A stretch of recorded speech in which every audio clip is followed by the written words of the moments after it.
ಇಷ್ಟೆಲ್ಲ ಮೌಲ್ಯಗಳನ್ನು ಇಟ್ಟುಕೊಂಡು ಮದುವೆ ಆದವರು ವಸ್ತ್ರಾಪಹರಣದ ಸಂದರ್ಭದಲ್ಲಿ ದ್ರೌಪದಿಯ ಸಹಾಯಕ್ಕೆ ಯಾರೂ ಹೋಗಲಿಲ್ಲ. ಅದು ಅವರ ಪತಿ ಧರ್ಮ ಎಲ್ಲೋಯ್ತಾಗಾದರೆ ಆ ಸಂದರ್ಭದಲ್ಲಿ ಹೇಡಿತನ ತೋರಿಸಿದ್ರ. ಅಲ್ಲಿ ದ್ರೌಪದಿಯೇ ಆ ಸಭೆಯಲ್ಲಿ ಪ್ರಶ್ನೆ ಕೇಳ್ತಾಳೆ, ನನ್ನನ್ನು ಪಣಕ್ಕಿಟ್ಟಿದ್ದು ಸರಿಯಾ ಅಂತ. ಈ ಯುದ್ಧ ಮತ್ತು ಜೂಜು ಎರಡಕ್ಕೆ ಆಹ್ವಾನಿಸಿದರೆ ಕ್ಷತ್ರಿಯರು ಭಾಗಿಯಾಗಲೇಬೇಕು ಅಂತ ಒಂದು ಕಾಮನ್ ರೂಲ್ ಇತ್ತು. ಯುಧಿಷ್ಠಿರನೇ ಇಟ್ಟಿರೋದ್ರಿಂದ ನನಗೆ ನಿರ್ಣಯಕ್ಕೆ ಬರೋದಕ್ಕಾಗ್ತಾ ಇಲ್ಲ ಅಂತ ಹೇಳ್ತಾನೆ. ದ್ಯೂತಕ್ಕೆ ಹೋದ ಮೇಲೆ ನಡೆದ ಈ ಘಟನೆ ಇದೆಯಲ್ಲ, ಇದು ಬೇರೆಯದೇ ಪ್ರಶ್ನೆಯನ್ನು ಹುಟ್ಟಾಕಿಸ್ತು. ನಡೆದುಕೊಳ್ಳಬೇಕಾದದ್ದು ನ್ಯಾಯಕ್ಕೆ ತಕ್ಕಂತೆಯ, ಕಾನೂನಿಗೆ ತಕ್ಕಂತೆಯ ರೂಪಿತ ನಿಯಮಗಳೇನಿತ್ತು ಅವತ್ತಿನ ಸಮಾಜದಲ್ಲಿ, ಅದಕ್ಕನುಗುಣವಾಗಿ ಅವತ್ತು ತಟಸ್ಥರಾದರು. ಇಲ್ಲಿ ಆಗಬೇಕಾಗಿರೋದು ದ್ರೌಪದಿಗಾದ ಅನ್ಯಾಯಕ್ಕೆ ಪ್ರತೀಕಾರ.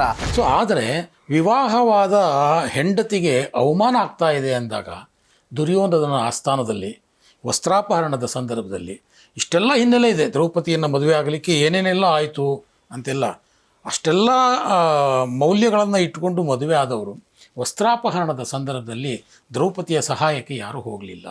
5 ಜನ ಪಾಂಡವರು ಸುಮ್ಮನೆ ಕೂತಿದ್ರು. ಅದು ಅವರ ಪತಿ ಧರ್ಮ ಎಲ್ಲೋಯ್ತಾಗಾದರೆ. ಪತಿ ಧರ್ಮ ಬಿಡಿ, ಒಂದು ಹೆಣ್ಣಿಗೆ ಅನ್ಯಾಯ ಆಗ್ತಿದೆ ಅನ್ನುವಾಗ ಎದ್ದು ನಿಲ್ಲಬೇಕಾದ್ದು ಒಬ್ಬ ಪುರುಷನ ಕರ್ತವ್ಯ ಆಗಿತ್ತು. ಅದು ಎಲ್ಲಿ ಹೋಯ್ತು ಹಾಗಾದರೆ? ಹಾಗಾದರೆ ಈ ನಿಜವಾಗ್ಲೂ ಆ ಸಂದರ್ಭದಲ್ಲಿ ಹೇಡಿತನ ತೋರಿಸಿದ್ರಾ ಅಂತ ಈ ರೀತಿಯ ಒಂದಷ್ಟು ವಾದಗಳು ಇದ್ದಾವೆ. ಇದು ಅವತ್ತು ಚರ್ಚೆಯಾದ ವಿಷಯ. ಇದು ಇವತ್ತು ಮಾತ್ರ ಚರ್ಚೆಯಾದ ವಿಷಯ ಏನೂ ಅಲ್ಲ. ಈಗ ಅಲ್ಲಿ ದ್ರೌಪದಿಯೇ ಆ ಸಭೆಯಲ್ಲಿ ಪ್ರಶ್ನೆ ಕೇಳ್ತಾಳೆ, ನನ್ನನ್ನು ಪಣಕ್ಕಿಟ್ಟಿದ್ದು ಸರಿಯಾ ಅಂತ.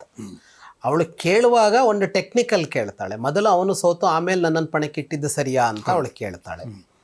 ಇನ್ನು ಹೀಗೆ ಪಣಕ್ಕಿಡ್ತಾ ಹೋಗೋದು ಸರಿಯಾ ಅನ್ನುವ ಪ್ರಶ್ನೆಯೂ ಇದೆ. ವ್ಯಕ್ತಿಗಳನ್ನೆಲ್ಲ ಪಣಕ್ಕಿಡ್ಬೋದಾ, ಹೆಂಡತಿ ತಮ್ಮಂದರು ಎಲ್ಲ ಪಣಕ್ಕಿಡ್ಬೋದಾ ಅನ್ನುವ ಪ್ರಶ್ನೆಯೂ ಅದಿದೆ. ಅದು ಮತ್ತೆ ಮೌಲ್ಯಗಳ ಪ್ರಶ್ನೆ ಅದು. ಆದರೆ ಅದು ಹಾಗೇನೆ ಒಂದು ನಿಯಮ ಏನಿತ್ತು ಅಂತ ಅಂದರೆ, ಕ್ಷತ್ರಿಯರು ಜೂಜಾಡಬಹುದು ಅಂತ ಇತ್ತು. ಜೂಜಾಡಬಹುದು ಅಂತ ಅಂದಾಗ ಯಾರಾದರೂ ಅದನ್ನು ಈ ಯುದ್ಧ ಮತ್ತು ಜೂಜು ಎರಡಕ್ಕೆ ಆಹ್ವಾನಿಸಿದರೆ ಕ್ಷತ್ರಿಯರು ಭಾಗಿಯಾಗಲೇಬೇಕು ಅಂತ ಒಂದು ಕಾಮನ್ ರೂಲ್ ಇತ್ತು. ಅದಲ್ಲದೆ ಇದ್ದರೆ ಹೇಡಿಗಳಾಗ್ಬಿಡ್ತಾರೆ ಅವರು ಅಂತ. ಹಾಗಾಗಿ ದ್ಯೂತಕ್ಕೆ ಹೋಗೋದು ಅನಿವಾರ್ಯ ಆಯಿತು ಅನ್ನೋದು ಅವನಿಗೆ ಪ್ರಶ್ನೆ. ಆ ದ್ಯೂತಕ್ಕೆ ಯಾಕೆ ಅನಿವಾರ್ಯ ಆಯಿತು ಅನ್ನೋದಕ್ಕೆ ಇನ್ನೂ ಸಾಕಷ್ಟಿದೆ. ಅದು ಸರಿ, ದ್ಯೂತ ಆಡದ ಅನ್ನೋ ವಿಷಯ ಬೇರೆ ಚರ್ಚೆಯದ್ದು. ಆದರೆ ಆಗ ಅವಳನ್ನು ಪಣಕ್ಕಿಟ್ಟಿದ್ದು ಸರಿಯಾ ಅನ್ನುವ ಒಂದು ಪ್ರಶ್ನೆ ಇದೆ. ಅದು ಅದು ಅದು ಒಂದು ಚರ್ಚೆಯ ವಿಷಯ. ಅಲ್ಲೇ ನಿಂತ ವಿದುರ ತಪ್ಪು ಅಂತ ಹೇಳಿದ್ದಾನೆ. ಅಲ್ಲಿ ಆ ಕಾಲದಲ್ಲಿ ಬಹಳ ತಿಳುವಳಿಕೆಯಸ್ತರು ಅಂದರೆ ಯುಧಿಷ್ಠಿರ, ವಿದುರ, ಭೀಷ್ಮ. ಭೀಷ್ಮ ಯುಧಿಷ್ಠಿರನೇ ಇಟ್ಟಿರೋದ್ರಿಂದ ನನಗೆ ನಿರ್ಣಯಕ್ಕೆ ಬರೋದಕ್ಕಾಗ್ತಾ ಇಲ್ಲ ಅಂತ ಹೇಳ್ತಾನೆ. ವಿದುರ ತಪ್ಪು ಅಂತ ಹೇಳ್ತಾನೆ. ಕೊನೆಗೊಮ್ಮೆ ಕೃಷ್ಣ ಕೂಡ ಅದು ತಪ್ಪಾಗಿತ್ತು ಅಂತ ಹೇಳ್ತಾನೆ. ದ್ಯೂತ ಆಡಿದ್ದೇ ತಪ್ಪಾಗಿತ್ತು, ಪಣಕ್ಕಿಟ್ಟಿದ್ದು ತಪ್ಪಾಗಿತ್ತು ಅನ್ನೋ ಥರದ ಮಾತನ್ನು ಕೃಷ್ಣನೂ ಆಡುತ್ತಾನೆ ಮುಂದೆ. ಹಾಗಾಗಿ ಇಡೀ ದ್ಯೂತ ಪ್ರಕ್ರಿಯೆ, ಪಣಕ್ಕಿಟ್ಟಿದ್ದು ಇದು ಧರ್ಮರಾಜನ ಕಡೆಯಿಂದ ಅವನಿಗದು ಅನಿವಾರ್ಯವಾಗಿತ್ತು. ಯಾಕೆ ಅಂದರೆ ಅವನದೊಂದು ಪ್ರತಿಜ್ಞೆ ಇತ್ತು, ದ್ಯೂತಕ್ಕೆ ಕರೆದ್ರೆ ಹೋಗ್ತೀನಿ ಅಂತ. ಆಗೊಂದು ಪ್ರತಿಜ್ಞೆ ಮಾಡ್ಕೋತಿದ್ರು, ಅದರಂತೆ ನಡೀತಾ ಇದ್ರು, ಅದನ್ನು ಮೀರ್ತಾ ಇರಲಿಲ್ಲ ಅಂತ ಒಂದು ಅಭ್ಯಾಸ ಇತ್ತು. ಈಗಲೂ ಇರುತ್ತೆ ಅದು. ಈಗಲೂ ಈಗ ಕೆಲವರು ಬಿಳಿ ಬಟ್ಟೆನೇ ಹಾಕ್ಕೋತಾರೆ, ಬೇರೆ ಬಟ್ಟೆ ಹಾಕ್ಕೊಳ್ಳಲ್ಲ. ಯಾಕೆ? ಯಾವ ಥರದ ಬಟ್ಟೆ ಬೇಕಿದ್ರೂ ಹಾಕ್ಕೋಬೋದು. ನಾನು ಹಿಂಗೇನಪ್ಪ, ನಾನು ಏನೇ ಆದರೂ ನಾನು ಬೇರೆ ಬಟ್ಟೆ ಹಾಕಲ್ಲ ಅಂತ ಹಠ ಇರುತ್ತೆ. ಅದು ಅದೇ ಪ್ರತಿಜ್ಞೆ ಅಂದರೆ. ಅಥವಾ ಇನ್ಯಾರೋ ನಾನು ಕಾಫಿ ಕುಡಿಯಲ್ಲ, ನಾನು ಟೀ ಕುಡಿಯಲ್ಲ, ನಾನು ಸಿಗರೇಟ್ ಸೇದಲ್ಲ, ಏನು ಅಂದ್ಕೊಂಡಿರ್ತಾರಲ್ಲ ಹಾಗೆ. ಈಗ ನಾನು ಪಂಚೆನೇ ಉಟ್ಕೊಳ್ಳೋದು. ನಾನು ಪ್ಯಾಂಟನ್ನು ತಮಾಷೆಗೂ ಹಾಕ್ಕೊಂಡಿಲ್ಲ, ನಾನು ಹಾಕ್ಕೋಬಾರದು ಅಂತ ಅಂದ್ಕೊಂಡಿದ್ದೀನಿ, ಹಾಕ್ಕೊಳ್ಳಲ್ಲ ಅಷ್ಟೇ. ಈ ತರಹ ನಾವು ಇವತ್ತು ಮಾಡ್ಕೊಂಡಿರ್ತೀವಿ. ಹಾಗೆ ಅವತ್ತು ಮಾಡ್ಕೊಳ್ತಾ ಇದ್ರು, ಅದು ಕಟ್ಟರಾಗಿ ನಿಲ್ತಾ ಇದ್ರು. ಅದು ಅವನ ಸಮಸ್ಯೆ ಆಗಿತ್ತು. ದ್ಯೂತಕ್ಕೆ ಹೋದ.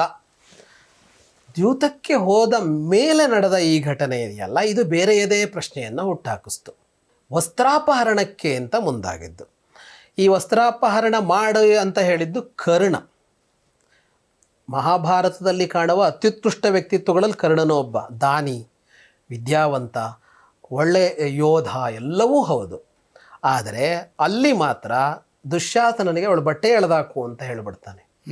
ಕೆಟ್ಟದಾಗೆ ಹೇಳ್ತಾನೆ ಅದನ್ನು. ಅವಳು 5 ಜನರ ಜೊತೆಗೆ ಬದುಕಿದ್ಲು ಅನ್ನೋದನ್ನು ಇಟ್ಟುಕೊಂಡು ಕೆಟ್ಟದಾಗಿ ಒಂದು ಶಬ್ದವನ್ನು ಬಳಸಿ ಹೇಳಿಬಿಡ್ತಾನೆ. ದುಶ್ಯಾಸನ ಅದಕ್ಕೆ ಮುಂದುವರಿತಾನೆ, ದುರ್ಯೋಧನ ಸಪೋರ್ಟ್ ಕೊಡ್ತಾನೆ ಅಂತ. ಆದರೆ ಈ ಘಟನೆ ಇದೆಯಲ್ಲ, ಇದು ಎಲ್ಲವನ್ನ ಮೀರಿದ ಘಟನೆ. ಇದಕ್ಕೆ ಅವಕಾಶ ಕೊಡಬಾರದಾಗಿತ್ತು ಅನ್ನೋದೇ ಅಂಶ. ಹಾಗಾಗಿ ಪಾಂಡವರು ಅದನ್ನು ತಡಿದೇ ಇದ್ದಿದ್ದು ಸರಿಯಾ ಅಂತ ಕೇಳಿದರೆ ಸರಿ ಅಂತ ಹೇಳೋದಕ್ಕಾಗೋದಿಲ್ಲ. ಸುಮ್ಮನೆ ಯಾಕೆ ಕೂತರು ಅಂತ ಅಂದರೆ ಹಾಕಿಕೊಂಡ ನಿಯಮಕ್ಕೆ ಬದ್ಧರಾಗಿ ಕುಳಿತುಕೊಂಡ್ರು. ಅಲ್ಲಿ ಎರಡು ಅಂಶ ಒಂದು ಇವತ್ತು ಒಂಥರ ಚರ್ಚೆ ಬರುತ್ತೆ, ಕಾನೂನು ಮತ್ತು ನ್ಯಾಯ ಅಂತ ಎರಡು ಚರ್ಚೆ ಆಗುತ್ತೆ ನಮ್ಮಲ್ಲಿ ಯಾವಾಗಲೂ. ಅಂದರೆ ಕಾನೂನೇ ನ್ಯಾಯವಾ ಅಂತ ಒಂದು ಪ್ರಶ್ನೆ ಇದು ಯಾವತ್ತೂ ಇದೆ. ಹೌದು, ಹೀಗೆಲ್ಲ ಮಾತಾಡಿದ್ರೆ ಸಂವಿಧಾನ ವಿರೋಧಿ ಅಂತಲ್ಲ, ಎಲ್ಲ ದೇಶಗಳಲ್ಲೂ ಇರುತ್ತೆ ಇದು. ಅದಕ್ಕಾಗೇನೆ ಹಳೆ ಕಾನೂನನ್ನು ತಿದ್ದುಪಡಿ ಮಾಡ್ತಾರೆ ಅವರು. ಯಾಕೆ ತಿದ್ದುಪಡಿ ಮಾಡ್ತಾರೆ ಅಂದರೆ ಅದು ಸರಿ ಇರಲಿಲ್ಲ ಅಂತಲೇ ತಿದ್ದುಪಡಿ ಬಂದಿದ್ದು, ಅಥವಾ ಈ ಕಾಲಕ್ಕೆ ಅದು ಸರಿ ಹೊಂದಲ್ಲ ಅಂತಲೇ ತಿದ್ದುಪಡಿ, ಅಂದರೆ ನ್ಯಾಯ ಅಲ್ಲ ಅಂತಲೇ ಅದು. ಈ ತಿದ್ದುಪಡಿ ಅನ್ನೋದು ಸಹಜವಾಗಿ ಯಾವಾಗಲೂ ಇರುತ್ತೆ. ಹಾಗಾಗಿ ನ್ಯಾಯವಾ ಅಂತ ಒಂದು ಪ್ರಶ್ನೆ ಎಲ್ಲ ಕಾಲದಲ್ಲೂ ಇದ್ದೇ ಇರುತ್ತೆ ಅದು. ಆದರೆ ನಡೆದುಕೊಳ್ಳಬೇಕಾದದ್ದು ನ್ಯಾಯಕ್ಕೆ ತಕ್ಕಂತೆಯ ಕಾನೂನಿಗೆ ತಕ್ಕಂತೆಯ ಅಂತ ಒಂದು ಪ್ರಶ್ನೆ ಬಂದರೆ ಕಾನೂನಿನಂತೆ ಅನ್ನೋದು ನಮಗೆ ಗೊತ್ತಿರುವ ಸಿದ್ಧ ಉತ್ತರ ಅಲ್ವಾ. ಕಾನೂನು ಏನು ಹೇಳಿದೆಯೋ ಅದನ್ನು ಮಾಡಬೇಕು, ಅಷ್ಟೇ ಮಾಡಿದ್ದೀವಿ, ಮತ್ತೇನಿಲ್ಲ ಅಂತ. ಯಾವುದಕ್ಕೆ ಬಂದರೂ ಅಷ್ಟೇ ಬರುತ್ತೆ. ಕಾನೂನು ಹಿಂಗೆ ಹೇಳಿದೆ ಮಾಡಿದ್ದೀವಿ ಅಂತ. ಕಾನೂನನ್ನೇ ಬದಲಾಯಿಸ್ಕೊಂಬನ್ನಿ ಬೇಕಿದ್ರೆ ಆವಾಗ ಸರಿ ಅಂತ. ಅಲ್ಲಿ ಇದೆಲ್ಲ ಕಾನೂನು ಅಂತ ಅಂದರೆ ಮಾಡಿಕೊಂಡ ನಿಯಮನ. ಕಾನೂನು ಅನ್ನೋದು ಬಳಸೋದು ಮಾಡಿಕೊಂಡ ನಿಯಮ. ಈ ನಿಯಮವನ್ನು ಯಾಕೆ ಮಾಡಿಕೊಂಡ್ವಿ ಅನ್ನೋದು ನ್ಯಾಯ. ಈ ನಿಯಮ ಯಾಕೆ ಬೇಕು ಅನ್ನೋದಕ್ಕೊಂದು ಉದ್ದೇಶ ಇದೆಯಲ್ಲ, ಆ ಉದ್ದೇಶ ಅಂತ. ರಸ್ತೆಯಲ್ಲಿ ಬಲಕ್ಕೆ ವಾಹನ ಚಲಿಸಬೇಕು, ಎಡಕ್ಕೆ ವಾಹನ ಚಲಿಸಬೇಕು ಅಂತ ಕಾನೂನು ಮಾಡ್ಕೊಂಡಿರ್ತೀವಿ. ನಮ್ಮ ದೇಶದಲ್ಲಿ ಒಂದು ಕಡೆ ಇದೆ, ವಿದೇಶಗಳಲ್ಲಿ ಇನ್ನೊಂದಿದೆ ಅಂತ ಅನ್ಕೊಳ್ಳೋಣ. ಈಗ ನೀವು ಬಲಕ್ಕೆ ಚಲಿಸಬಾರದು, ಎಡಗಡೆಯೇ ಚಲಿಸಬೇಕು ಅಂತ ನಮ್ಮಲ್ಲಿ ನಿಯಮ ಇದೆ. ಆದರೆ ಯಾವುದೋ ಒಂದು ಹಂತದಲ್ಲಿ ತುರ್ತು ಪರಿಸ್ಥಿತಿಯಲ್ಲಿ ಆ್ಯಂಬುಲೆನ್ಸು ಬಲಗಡೆ ಹೋಯಿತು ಅಂತ ಅಂದ್ಕೊಳ್ಳೋಣ. ಇದು ಕಾನೂನಿಗೆ ಸಮ್ಮತವಾ ವಿರುದ್ಧವಾ ಅಂತ ಅಂದರೆ ಕಾನೂನಿಗೆ ವಿರುದ್ಧ. ಆದರೆ ಕಾನೂನಿನ ಆಶಯಕ್ಕೆ ಸಮ್ಮತವಾ ವಿರುದ್ಧವಾ ಅಂದರೆ ಕಾನೂನಿನ ಆಶಯಕ್ಕೆ ಸಮ್ಮತ. ಯಾಕೆ ರಸ್ತೆಯಲ್ಲಿ ಇಂಥ ಕಡೆಗೆ ಹೋಗಿ ಅಂತ ಯಾಕೆ ಕಾನೂನು ಮಾಡಿದ್ದಾರೆ? ಸುಮ್ಮನೆ ಒಂದು ನಿಯಮ ಮಾಡಬೇಕು ಅಂತ ಮಾಡಿಲ್ಲ. ಎಲ್ಲ ಕಡೆಗೆ ಎಲ್ಲರೂ ಹೋದರೆ ಬಿದ್ದು ಸಾಯ್ತಿರಿ ಅಂತಲೇ ಮಾಡಿದ್ದು. ಈಗ ಟ್ರಾಫಿಕ್ ವೈಲೇಷನ್, ನಾನು ಎಲ್ಲಿ ಬೇಕಾದ್ರೂ ಓಡಾಡೋ ಸ್ವಾತಂತ್ರ್ಯ ಕೊಟ್ಟಿದೆ ಸಂವಿಧಾನ ಅಂತ ನಾವೆಲ್ಲೆಲ್ಲ ಓಡಾಡಕ್ಕಾಗಲ್ಲ. ಟ್ರಾಫಿಕ್ ಅಂತ ಒಂದಿರ್ತದೆ. ಅದು ಯಾಕೆ ಮಾಡಿದೀವಿ ಅಂದರೆ ನಮ್ಮ ರಕ್ಷಣೆಗಾಗಿಯೇ ಮಾಡ್ಕೊಂಡಿದ್ದೀವಿ. ಆದರೆ ತುರ್ತು ಪರಿಸ್ಥಿತಿ ಅಂದರೆ ಜೀವ ಉಳಿಸ್ಕೊಳ್ಳೋದಕ್ಕಾಗೆ ಮಾಡಿದ್ದೀವಿ, ಕೈಕಾಲು ತುಂಡಾಗಬಾರದು ಅಂತಲೇ ಮಾಡಿದ್ದೀವಿ.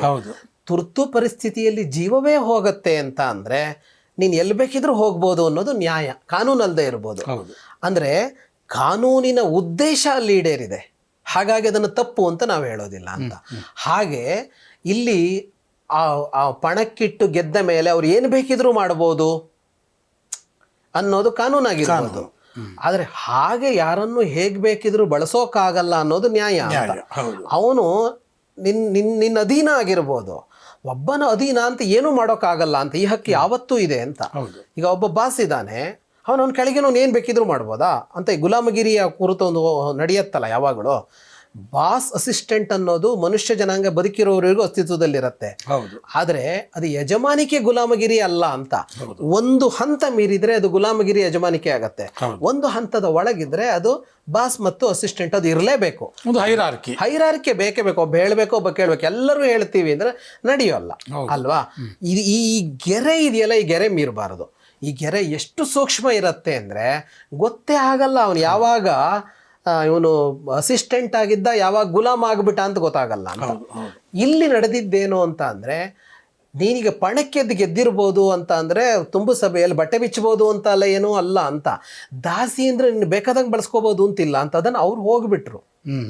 ಆದರೆ ಕೇಳುವ ಅಧಿಕಾರ ನನಗಿಲ್ಲ ಅಂತ ಇವರು ಭಾವಿಸಿದರು, ಪಾಂಡವರು. ಯುಧಿಷ್ಠಿರ ಭಾವಿಸಿದ್ದು ಮುಖ್ಯವಾಗಿ. ಅದರ ಮೇಲಿನ ಹಕ್ಕನ್ನು ನಾನು ಕಳ್ಕೊಂಡಿದ್ದೀನಿ. ಯಾವುದರ ಮೇಲಿನ ಹಕ್ಕನ್ನು? ನನ್ನ ಮೇಲಿನ ಹಕ್ಕನ್ನೇ ಕಳ್ಕೊಂಡಿದ್ದೀನಿ. ಯಾಕೆಂದ್ರೆ ನಾನೇ ನನ್ನನ್ನು ಇಟ್ಬಿಟ್ಟಿದ್ದೀನಿ ಅನ್ನೋದು ಕಾನೂನು ಹೇಳೋದು ಹಾಗೆ ಅಂತ, ಮಾಡ್ಕೊಂಡು ನಿಯಮ ಅಂತ. ಆದರೆ ವಿದುರನಂತವರು ಕೃಷ್ಣನಂತವರು ಹೇಳೋದು ಹಾಗಲ್ಲ ಅಂತ. ಆಶಯ ವಿರುದ್ಧವಾಗಿ ಬಿಡುತ್ತಲ್ವಾ. ಹಾಗಾಗಿ ಅದಕ್ಕೆ ಅವಕಾಶ ಕೊಡಬಾರ್ದಾಗಿತ್ತು ಅಂತಲೇ ಹೇಳಬೇಕು. ಆದ್ರಿಂದ ಭೀಮ ಅದನ್ನು ಪ್ರತಿಭಟಿಸ್ತಾನೆ ಅಲ್ಲಿ. ಯಾವ ಲೆವೆಲ್ ಅಂದರೆ ಅಣ್ಣನ ಜೂತ ಆಡಿದ ಅಣ್ಣನ ಕೈಯೇ ಕಡ್ದು ಬಿಡ್ತೀನಿ ಅಂತೆಲ್ಲ ಮಾತಾಡ್ಬಿಡ್ತಾನೆ ಅವನು. ಅರ್ಜುನ ತಣಿಸ್ತಾನೆ, ಅಣ್ಣನ ಮೀರು ಹೋಗಬೇಡ ಅಂತ. ಅಲ್ಲೂ ಹಾಗೇನೆ ಅರ್ಜುನ ನಕಲ ಸಹದೇವರಿಗೆ ಅಣ್ಣನನ್ನ ಮೀರಬಾರದು ಅಂತ ಅವ್ರು ಮಾಡಿಕೊಂಡ ನಿಯಮ ಭೀಮನಿಗೂ ಓದಿದೆ. ಆದರೆ ಅದನ್ನು ನೋಡಿ ಸಹಿಸೋಕ್ಕಾಗಿಲ್ಲ ಅವನಿಗೆ, ಅದನ್ನು ನೋಡಿ ಸಹಿಸೋಕ್ಕಾಗಿಲ್ಲ ಅಂತ. ಹಾಗಾಗಿ ಮಹಾಭಾರತ ಇದನ್ನು ಅಲ್ಲಿ ಹೇಳ್ತಾ ವ್ಯಾಸರು ಇದು ಯಾವ ನಿರ್ಣಯವನ್ನು ಕೊಡೋದಿಲ್ಲ. ಮತ್ತೆ ನಮಗೆ ಯಾಕೆ ಮಹಾಭಾರತ ಅಷ್ಟು ಮುಖ್ಯ ಆಗತ್ತೆ ಅಂದರೆ ಅದೇ ಕಾರಣಕ್ಕೆ. ಹೀಗೊಂದು ಘಟನೆ ನಡೀತಪ್ಪ, ಈ ಘಟನೆಯಲ್ಲಿ ಇಂಥ ಕಾರಣಕ್ಕಾಗಿ ಇವನು ಹಿಂಗೆ ವರ್ತಿಸಿದ, ಇಂಥ ಕಾರಣಕ್ಕಾಗಿ ಇವನು ಹಿಂಗೆ ವರ್ತಿಸಿದ, ಘಟನೆ ಇಷ್ಟು ನಡೀತು, ಅಷ್ಟು ಹೇಳಿಬಿಡ್ತಾರೆ. ಅದನ್ನು ಒಪ್ಪಿಕೊಳ್ಳೋದು ಬಿಡೋದು, ಅಪ್ಪಿಕೊಳ್ಳೋದು ನಿಮ್ಮ ವಿವೇಚನೆಗೆ ಬಿಟ್ಟಿದ್ದು. ನಮಗೆ ವಿವೇಚನೆಗೆ ಯಾಕೆ ಬೇಕು ಅದು ಅಂದರೆ, ಯುಧಿಷ್ಠಿರ ಮಾಡಿದ್ದು ತಪ್ಪು ಅಂತ ನಾವಿವತ್ತು ಜಡ್ಜ್ಮೆಂಟ್ ಬರೆದ್ರೆ ನಾವು ಅವನಿಗೆ ಜೀವಾವಧಿ ಶಿಕ್ಷೆ ಕೊಡೋಕ್ಕಾಗಲ್ಲ. ಆಗಲ್ಲ. ನಾವು ಜಡ್ಜ್ ಆಗಿ ಇಲ್ಲಿ ಏನೂ ಪ್ರಯೋಜನ ಇಲ್ಲ. ಅವನು ತಪ್ಪ ಆಗಿರಲಿ ಬಿಡು, ಏನೀಗ ಅಲ್ವಾ, ಯಾರದಾರು ತಪ್ಪಾಗಿರಲಿ. ನಮಗೆ ಯಾಕೆ ಬೇಕು ಅಂದರೆ ಇಂತಹ ಸನ್ನಿವೇಶಗಳು ನಮ್ಮ ಬದುಕಿನಲ್ಲಿ ಬರುತ್ತೆ. ಇದೇ ಅಂತಲ್ಲ, ಈ ರೀತಿಯ ಬೇಕಾದಷ್ಟು ಬರ್ತದೆ. ಆಗ ನೀನು ಹೇಗೆ ವರ್ತಿಸ್ತಿ? ಈಗ ಉದಾಹರಣೆಗೆ ಈಗ ಈ ದ್ರೌಪದಿ ವಸ್ತ್ರಾಪಹರಣದಲ್ಲಿ ಎಷ್ಟು ಪಾಠಗಳಿವೆ ಅಂತ ತಗೊಳ್ಳೋದಾದರೆ, ನೀನು ಗಂಡ ಅಂತ ಅಲ್ಲ, ಒಬ್ಬ ಮನುಷ್ಯನಾಗಿ ಕೂಡ ಅಂಥದ್ದು ನಡೆದಾಗ ನೀನು ಅದನ್ನು ತಡಿಬೇಕು, ತಡೀಲಿಲ್ಲ ಅನ್ನೋದೇ ಉಳ್ಕೊಳ್ತು. ಹೌದು ಹೌದು, ತಡೀಲಿಲ್ಲ ಅನ್ನೋದೇ ಉಳ್ಕೊಳ್ತು. ಇನ್ನೊಂದು ಕಡೆಗೆ ನೀನು ಬಾಸ್ ಆದೆ, ದುರ್ಯೋಧನ ಅಂತ ನೀನು ಬಾಸ್ ಆದೆ ಅಂತ ಅಂದ್ಕೊಂಡ್ರೆ ಏನು ಬೇಕಿದ್ರೂ ಮಾಡಬಾರ್ದು, ನೀನು ಬಾಸ್ ಜಾಗಕ್ಕೆ ಹೋದರೆ ಸರ್ವಾಧಿಕಾರಿ ಅಲ್ಲ ಅಂತ. ಈಗ ಅಲ್ಲಿ ದುರ್ಯೋಧನ ಸರ್ವಾಧಿಕಾರಿಯಾಗಿ ವರ್ತಿಸಿದ ಅಂದರೆ ಮನುಷ್ಯನ ಸಹಜ ಹಕ್ಕುಗಳನ್ನು ಕಿತ್ಕೋತಾನೆ ಸರ್ವಾಧಿಕಾರಿ. ನಿನ್ನ ಅಧೀನ ಅಂತ ಅಂದರೆ ಸಹಜ ಹಕ್ಕುಗಳನ್ನು ಕಿತ್ತುಕೊಳ್ಳುವಂತಿಲ್ಲ. ನಾವು ಸಂವಿಧಾನ ಬರ್ಕೊಂಡಾಗ, ನಾವು ಕಾನೂನು ಮಾಡ್ಕೊಂಡಾಗ ಏನು ಮಾಡ್ತೀವಿ ಅಂದರೆ, ನೀನು ಬಾಸ್ ಹೌದು, ನೀನು ಹೇಳಿದಾಗ ಅವ್ನು ಕೇಳಬೇಕು ಅನ್ನೋದು ಹೌದು, ಆದರೆ ಅವನದ್ದೇ ಆದ ಹಕ್ಕುಗಳಿವೆಯಲ್ಲ, ಅದು ನಿನ್ನ ಅಧೀನ ಅಲ್ಲ ಅಂತ ಹೇಳ್ತೀವಿ. ಹಾಗೆ ಜೀವದ ಹಕ್ಕು ಅಂತ ಅಂದಾಗ ನೀನು ಬಟ್ಟೆ ಕಿತ್ಕೊಂಡ್ಬಿಡ್ತೀನಿ ಅನ್ನೋದು ನಿನ್ನ ಅಧೀನ ಆಗಿರೋಲ್ಲ. ಹಾಗಾಗಿ ಸರ್ವಾಧಿಕಾರಿಗಳಿಗೆ ದುರ್ಯೋಧನನ ಈ ಘಟನೆಯಲ್ಲಿ ಪಾಠ ಇದೆ. ನೀನು ಕೊನೆಗೆ ಕುರುಕ್ಷೇತ್ರ ಯುದ್ಧ ಯಾಕಾಯಿತು ಅಂತ ಅಂದರೆ ಹೊರಗಡೆಯಿಂದ ಭೂಮಿಗಾಗಾಯಿತು ಅಂತ ಅಂತೀವಲ್ಲ, ಅದು ಭೂಮಿಗಾಗಲಿಲ್ಲ. ಪಾಂಡವರಲ್ಲಿ ಯುದ್ಧ ಆಗಬೇಕಾ ಬೇಡವಾ ಅಂತ ದೊಡ್ಡ ಜಿಜ್ಞಾಸೆ ಇತ್ತು. ಇವ್ರು ಕೊಡೋದಿಲ್ಲ ಅಂತ ಹೇಳ್ಬಿಟ್ಟ, ಕೃಷ್ಣನನ್ನು ಸಂಧಾನಕ್ಕೆ ಕಳಿಸ್ಬೇಕು. ಆಗ ಅಲ್ಲಿ ಚರ್ಚೆ ನಡೆಯುತ್ತೆ, ಸಭೆ, ತುಂಬ ದೊಡ್ಡ ಸಭೆಯಲ್ಲಿ ಪಾಂಡವರ ಪಾಳೆಯದಲ್ಲಿ ನಡೆಯುತ್ತೆ. ಎಲ್ಲರೂ ಇರ್ತಾರೆ, ದೃಪದ, ವಿರಾಟ, ಬೇರೆ ಬೇರೆ ರಾಜರುಗಳು ಎಲ್ಲ. ಅಲ್ಲಿ ಯುಧಿಷ್ಠಿರ ಹೇಳ್ತಾನೆ, ಯುದ್ಧ ಬೇಡ, ಭೂಮಿಗಾಗಿ ನಾನು ಯುದ್ಧಕ್ಕೆ ಸಿದ್ಧನಿಲ್ಲ, 5 ಗ್ರಾಮ ಕೇಳು ಹೋಗಿ, ಕೊಟ್ಟರೆ ಸರಿ, ಕೊಡದಿದ್ರು ಪರವಾಗಿಲ್ಲ, ನಾನು ಕಾಡಲ್ಲಿ ಇರ್ತೀನಿ, ಭೂಮಿಗಾಗಿ ನಾನು ಯುದ್ಧ ಮಾಡೋದಿಲ್ಲ. ಭೀಮನ್ ಕೇಳ್ತಾರೆ, ಭೀಮ ಹೇಳ್ತಾನೆ, ಅಣ್ಣ ಹೇಳಿದ್ದು ಸರಿ, ಯುದ್ಧ ಹಿಂಸೆಗೆ ಕಾರಣ, ಯುದ್ಧ ಬೇಡ. ಅರ್ಜುನನ್ ಕೇಳ್ತಾರೆ, ಅರ್ಜುನನು ಇದನ್ನು ಹೇಳ್ತಾನೆ. ನಕುಲನ್ ಕೇಳ್ತಾರೆ, ನಕುಲನು ಇದನ್ನು ಹೇಳ್ತಾನೆ, ಯುದ್ಧ ಬೇಡ ಯಾವ ಕಾರಣಕ್ಕೂ, ಅವರಾಗೆ ಕೊಟ್ಟರೆ ತಗೋತೀವಿ, ಇಲ್ದಿದ್ರೆ ಬೇಡ. ಸಹದೇವನಿಗೆ ಕೇಳ್ತಾರೆ, ಸಹದೇವ ಹೇಳ್ತಾನೆ, ಭೂಮಿಗಾಗಿ ಯುದ್ಧ ಅಲ್ಲ, ದ್ರೌಪದಿಗಾದ ಅವಮಾನದ ಸೇಡು ತೀರಿಸ್ಕೊಳ್ಳೋದಕ್ಕಾಗಿ ಯುದ್ಧ, ಅದಕ್ಕೆ ಶಿಕ್ಷಿಸೋದಕ್ಕಾಗಿ ಯುದ್ಧ, ದ್ರೌಪದಿಗಾಗಿ ಯುದ್ಧ ಆಗಲೇಬೇಕು. ನೀವು ಯಾರು ಯುದ್ಧಕ್ಕೆ ಬರದೇ ಇದ್ದರೆ ನಾನು ಉಪಪಾಂಡವರನ್ನ, ಅಭಿಮನ್ಯುವನ್ನು ಕಟ್ಟಿಕೊಂಡು ನಾನು ಯುದ್ಧ ಮಾಡುವವನೇ ಅಂತ ಸಹದೇವ ಹೇಳ್ತಾನೆ. ಉಪಪಾಂಡವರು ಅಂದರೆ ಪಾಂಡವರ 5 ಜನ ಮಕ್ಕಳು, ಕಟ್ಟಿಕೊಂಡು ಯುದ್ಧ ಮಾಡಿಯೇ ಮಾಡ್ತೀನಿ ಅಂತ ಹೇಳ್ತಾನೆ. ಕೊನೆಗೆ ಕೃಷ್ಣ ಯುದ್ಧ ಆಗಲೇಬೇಕು ಅಂತ ಅಲ್ಲಿ ನಿರ್ಣಯಿಸ್ತಾನೆ ಸಹದೇವನ ಮತಕ್ಕಾಗಿ. ದ್ರೌಪದಿಯನ್ನು ಕರೆದು ಕೇಳ್ತಾರೆ, ದ್ರೌಪದಿ ಆಗಲೇಬೇಕು ಅಂತ ಹೇಳ್ತಾಳೆ. ಅಂದರೆ ಅಲ್ಲಿ ಕೊನೆಗೆ ಯುದ್ಧ ಆಗಿದ್ದು ಯಾವ ಕಾರಣಕ್ಕೆ ಅಂದರೆ ದ್ರೌಪದಿಯ ಮಾನಭಂಗದ ವಿರುದ್ಧವಾಗಿ ಅಂತ. ದ್ರೌಪದಿಯ ಮಾನಭಂಗದ ವಿರುದ್ಧವಾಗಿ ಯುದ್ಧ ಸಂಘಟಿಸಿತು ಅಂತ ಅಂದರೆ ದ್ರೌಪದಿಯ ಮಾನಭಂಗದ ಪ್ರಯತ್ನ ಸರಿಯಲ್ಲ ಅಂತಲೇ ಆಯಿತು. ನೀವು ಇವತ್ತು ಅದನ್ನು ಶಿಕ್ಷಿಸೋದಕ್ಕೆ ಹೊರಡ್ತೀರಿ ಅಂತ ಅಂದರೆ ಅವತ್ತು ಆ ಕೆಲಸ ಮಾಡಬೇಕಿತ್ತು ಅಂತಲೇ ಅದರ ಒಟ್ಟು ಆಶಯ ಆಗ ನಿಲ್ಲೋದಿಲ್ವಾ. ಹಾಗಾಗಿ ಪಾಂಡವರು ರೂಪಿತ ನಿಯಮಗಳೇನಿತ್ತು ಅವತ್ತಿನ ಸಮಾಜದಲ್ಲಿ ಅದಕ್ಕನುಗುಣವಾಗಿ ಅವತ್ತು ತಟಸ್ಥರಾದರು. ಆದರೆ ಕಾನೂನಿನ ಉದ್ದೇಶಕ್ಕೆ ಅನುಗುಣವಾಗಿ ಅಂತ ನೋಡಿದಾಗ ಅದು ಪೂರ್ಣ ಸರಿಯಾದದ್ದಲ್ಲ ಅನ್ನುವ ಪಾಠವನ್ನು ಅದು ನಮಗೆ ಕೊಟ್ಟರೆ, ಅಥವಾ ಒಬ್ಬ ಸರ್ವಾಧಿಕಾರಿಯಾದವನಿಗೆ ಕೊಟ್ಟರೆ, ಅಥವಾ ನಮ್ಮ ಹಕ್ಕುಗಳ ಕುರಿತು ನಾವು ಪ್ರಶ್ನಿಸದೆ ಒಪ್ಕೊಳ್ತೀವಿ ಅಂತ ಬಂದಾಗ ಅಲ್ಲಿಗೆ ಬಂದರೆ, ನಮ್ಮ ಹಕ್ಕುಗಳ ಜೊತೆಗೆ ನಾವು ಹೋರಾಡಬೇಕು ಅಂತ ಬಂದರೆ ಆ ಸಂದೇಶಗಳೆಲ್ಲ ಇವೆ. ಅಂದರೆ ಹಿಂದೆ ಆದಂತಹ ತಪ್ಪು ಅಥವಾ ನಾವು ಸರಿಯಾಗಿ ನಡ್ಕೊಳ್ಳಿಲ್ವೇನೋ ಅನ್ನುವಂಥ ಒಂದು ಮನೋಭಾವ, ಆ ಮನೋಭಾವದಿಂದಾಗಿ ಅದನ್ನು ಸರಿ ಮಾಡಿಕೊಳ್ಬೇಕು ಅನ್ನುವಂಥ ಉದ್ದೇಶ ಹೊಂದಿಕೊಂಡು ಯುದ್ಧಕ್ಕೆ ಸಿದ್ಧರಾದರು. ಹೌದು ಹೌದು, ಅವ್ರು ಮಾಡಿದ ತಪ್ಪಿಗೆ ಏನೋ ಒಂದು ಆಗಲೇಬೇಕು, ಅವರಿಗೆ ನಮ್ಮ ತಪ್ಪನ್ನು ಸರಿಪಡಿಸ್ಕೊಳ್ತೀವಿ ಅಂತಲೇ, ಅವತ್ತಾಗದೇ ಇದ್ದದನ್ನು ಇವತ್ತು ಮಾಡ್ತೀವಿ ಅಂತಲೇ ಕೊನೆಗೆ ಹೋಗಿದ್ದು ಅಂತ. ಕುಂತಿ ಹೇಳೋದು ಕೂಡ ಇದನ್ನೇ ಕೃಷ್ಣನಿಗೆ. ಕುಂತಿ ಯುದ್ಧ ಆಗಬೇಕು ಅಂತ ಹೇಳ್ತಾಳೆ, ಅವನು ಸಂಧಾನ ಮುರಿಯತ್ತಲ್ಲ, ಮುರಿದು ಕುಂತಿ ಭೇಟಿ ಮಾಡಿ ಹೊರಡುವಾಗ ಬಂದರೆ ಅವಳು ಹೇಳ್ತಾಳೆ ಯುದ್ಧ ಬೇಡ ಅಂತ ಹೇಳೋದಕ್ಕೆ, ಅವಳು ನಾನು ಕ್ಷತ್ರಿಯ ವೀರರನ್ನು ಹುಟ್ಟಿಸಿದ್ದು ಅಂತ ಹೇಳೋರಿಗೆ ಹೋಗಿ ಅರ್ಜುನನಿಗೆ ಹೇಳು, ದ್ರೌಪದ್ಯಾ ಪದವೀಂಚರ, ಅವಳು ಕೊಡೋ ಸಂದೇಶ, ದ್ರೌಪದಿ ಏನು ಹೇಳ್ತಾಳೋ ಅದನ್ನು ಮಾಡಿ ಅಂತ ಹೇಳಿ ಕಳಿಸ್ತಾಳೆ ಕುಂತಿ. ದ್ರೌಪದಿ ಏನು ಹೇಳ್ತಾಳೋ ಅದನ್ನು ಮಾಡಿ ಅಂತ ಕುಂತಿ ಯಾಕೆ ಹೇಳ್ತಾಳೆ ಮಕ್ಕಳಿಗೆ ಅಂದರೆ, ದ್ರೌಪದಿಗೆ ಆಗಿದೆ ಅನ್ಯಾಯ, ಇಲ್ಲಿ ಆಗಬೇಕಾಗಿರೋದು ದ್ರೌಪದಿಗಾದ ಅನ್ಯಾಯಕ್ಕೆ ಪ್ರತೀಕಾರ. ಹಾಗಾಗಿ ಆ ನಿಲುವನ್ನು ತೆಗೆದುಕೊಳ್ಬೇಕಾದದ್ದು ಯಾರು? ದ್ರೌಪದಿ. ದ್ರೌಪದಿ ಯುದ್ಧ ಆಗಬೇಕು ಅಂದರೆ ಯುದ್ಧ ಮಾಡಬೇಕು ನೀವು. ದ್ರೌಪದಿ ಕ್ಷಮಿಸಿದ್ದೀನಿ ಅಂದರೆ ಬೇರೆ ವಿಷಯ. ಹೌದು. ಹಾಗಾಗಿ ಇಲ್ಲಿ ನೀವು ಹೇಳಿದಂತೆಯೇ ಈ ತಪ್ಪು ನಡೆದಿದೆ, ಅದನ್ನು ಸರಿಪಡಿಸ್ಕೊಳ್ತೀವಿ ಅಂತ ಅವರು. ಹಾಗಾಗಿ ಇಲ್ಲಿ ಎಲ್ಲ ಕಡೆಗೆ ಏನು ಅಂದರೆ ಮಹಾಭಾರತದಂಥ ಕಡೆ ಅಥವಾ ರಾಮಾಯಣ ಇಲ್ಲೆಲ್ಲ ನಮ್ಮ ಹಿರಿಯರು ಇದನ್ನು ಯಾಕೆ ಕಟ್ಟಿಕೊಟ್ಟು ನಮ್ಮ ಮುಂದೆ ನಿಲ್ಲಿಸಿದ್ದಾರೆ ಅಂದರೆ ಅವರ ತಪ್ಪು ಒಪ್ಪುಗಳನ್ನು ವಿಮರ್ಶೆ ಮಾಡಿಕೊಂಡು ನೀವೆಲ್ಲ ನ್ಯಾಯಾಧೀಶರಾಗಿ ಅಂತಲ್ಲ. ನಾವು ನ್ಯಾಯಾಧೀಶರಾಗಿದ್ದರಿಂದ ಯಾವ ಪ್ರಯೋಜನವೂ ಇಲ್ಲ. ಹೌದು ಸರ್, ಅವ್ರ ಕಾಲ ಮುಗಿದೋಗಿದೆ ಸರ್, ಅವರಿಲ್ಲ. ನೀವು ಬೈದರೂ ಅವ್ರಿಗೆ ತಾಗಲ್ಲ, ಸನ್ಮಾನ ಮಾಡೋಕ್ಕೂ ಅವರಿಲ್ಲ. ಹೌದು ಅಲ್ವಾ? ನಮಗೇನು ಬೇಕು ಅದರಲ್ಲಿ, ನಾನೇನು ತಗೊಂಡು ಹೋಗ್ತೀನಿ ಅದರಲ್ಲಿ ಅಂತಂದಾಗ ಇಂಥದ್ದೆಲ್ಲ ಘಟನೆ ಬಂದಾಗ ನೀನು ಹೇಗೆ ನಡ್ಕೋಬೇಕು ಅನ್ನೋದು ಕಾಣಬೇಕು ಅಂತ. ಹಾಗಾಗಿ ನೀವು ಏನನ್ನೂ ತಗೊಳ್ಳಿ ಅಂತ. ಧರ್ಮರಾಜ ತಪ್ಪು ಮಾಡಿದನ ಅಂತ ಕೇಳಿದರೆ ನಾನು ಅದನ್ನು ತಪ್ಪು ಅಂತ ಹೇಳೋದಿಲ್ಲ. ಯಾಕೆ ಅಂದರೆ ಕಾನೂನು ಮೀರಲಿಲ್ಲ ಅಂತ ಬಂದಾಗ, ಕಾನೂನಿನ ಉದ್ದೇಶ ಏನಾಯಿತು ಅಲ್ಲಿ ಅಂತ ಪ್ರಶ್ನೆ ಬಂದಾಗ ಧರ್ಮರಾಯ ಬೇರೆ ತರಹದಲ್ಲಿ ವರ್ತಿಸಬೇಕಾಗಿತ್ತು ಅಂತಲೇ ಹೇಳಬೇಕಾಗ. ಹೌದು. ಮುಂದೆ ಗದಾಯುದ್ಧದ ಆರಂಭದಲ್ಲಿ ಇವನು ವೈಶಂಪಾಯನ ಸರೋವರದಲ್ಲಿ ಅಡಿಗೆ ಬಿಡ್ತಾನೆ ದುರ್ಯೋಧನ. ಆಮೇಲೆ ಮೇಲೆದ್ದು ಬರ್ತಾನೆ. ಮೇಲೆದ್ದು ಬಂದಾಗ ಈಗ ಯುದ್ಧ ಆಗಬೇಕು. ಈ ಯುಧಿಷ್ಠಿರ ಹೇಳ್ತಾನೆ, ನೀವು ನಮ್ಮ 5 ಯಾರು ಒಬ್ಬರನ್ನು ಆಯ್ಕೆ ಮಾಡ್ಕೋ, ಅವರನ್ನು ನೀ ಸೋಲ್ಸ್ಬಿಟ್ರೆ ಮತ್ತು ರಾಜ್ಯ ನಿನಗೆ ಅಂತ ಘೋಷಣೆ ಮಾಡಿಬಿಡ್ತಾನೆ ಯುಧಿಷ್ಠಿರ. ಓಕೆ. ಕೃಷ್ಣ ಅರ್ಜುನನಿಗೆ ಹೇಳ್ತಾನೆ, ಜೀವಿತದಲ್ಲಿ ಏನು ಮಾಡಿದ್ನೋ ಅದೇ ತಪ್ಪು ಮಾಡ್ದ ಇವನು ಮತ್ತಿಲ್ಲಿ ಅಂತ. ಅದರ ಅರ್ಥ ಏನು? ಕೃಷ್ಣನ ಅಭಿಪ್ರಾಯ ಜೀವಿತದಲ್ಲಿ ಮಾಡಿದ ತಪ್ಪನ್ನೇ ಮತ್ತೆ ಇಲ್ಲೂ ಮಾಡ್ತಾ ಇದ್ದಾನೆ ಇವನು ಅಂತ ಕೃಷ್ಣ ಹೇಳ್ತಾನೆ. ಅಂದರೆ ಅವತ್ತು ಅದು ದೊಡ್ಡ ತಪ್ಪು ಅಂತ ಅಲ್ಲ, ಅವತ್ತು ನೀವು ಬೇರೆ ಥರ ನಡ್ಕೋಬೇಕಾಗಿತ್ತು ಅಂತಲೇ ಅಲ್ವಾ? ಹೌದು ಹೌದು. ಹಾಗಾಗಿ ನೀವು ಅಲ್ಲಿ ಪಾಂಡವರು ಸುಮ್ಮನೆ ಕುಳಿತಿದ್ದು ಸರಿಯೇ ಅಂತ ಕೇಳಿದರೆ ಅವತ್ತಿನ ಕಾನೂನಿಗೆ ಸರಿ, ಆದರೆ ಧರ್ಮದ ದೃಷ್ಟಿಯಿಂದ ಸರಿಯಲ್ಲ ಅಂತಲೇ ಹೇಳಬೇಕಾಗತ್ತೆ. ದುರ್ಯೋಧನ ಮತ್ತು ಕರ್ಣರ ಸಂಬಂಧ ಶ್ರೇಷ್ಠವಾದ ಸ್ನೇಹ ಅಂತ ಒಂದು ವಾದ. ಇನ್ನೊಂದು ವಾದ, ಇದು ದುರ್ಯೋಧನನ ಸ್ವಾರ್ಥಕ್ಕೆ ಇದ್ದಂತಹ ಒಂದು ಸಂಬಂಧ ಅಂತ. ಇದು ಸ್ನೇಹವೋ ಸ್ವಾರ್ಥವೋ? ಅದು ಶುರುವಾಗಿದ್ದು ಕೃತಜ್ಞತೆಯ ಕಾರಣಕ್ಕೆ. ದುರ್ಯೋಧನನದ್ದು ಪರಮ ಸ್ವಾರ್ಥ.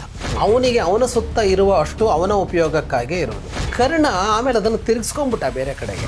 ದುರ್ಯೋಧನ ಮಾಡುವ ಅಷ್ಟು ಅಸಡ್ಡಾಳ ಕಾರ್ಯಗಳಿಗೆ ಜೈ ಅನ್ನುವವನು, ದುರ್ಯೋಧನನೂ ಸಾಯಬೇಕು ಅಂತ ಹೇಳುವ ಒಂದು ಒಳಗಿನ ಕರ್ಣ ಇದ್ದಾನೆ. ದುರ್ಯೋಧನನದ್ದು ಮಾತ್ರ ಅವನಿಗೆ ಕರ್ಣನ ಮೇಲೆ ಯಾವ ಆಕಾಂಕ್ಷೆಯೂ ಇಲ್ಲ. ಕರ್ಣ ದುರ್ಯೋಧನನಿಷ್ಠ. ದುರ್ಯೋಧನನಷ್ಟು ಕುತಂತ್ರಿ ಶಕುನಿಯೂ ಅಲ್ಲ.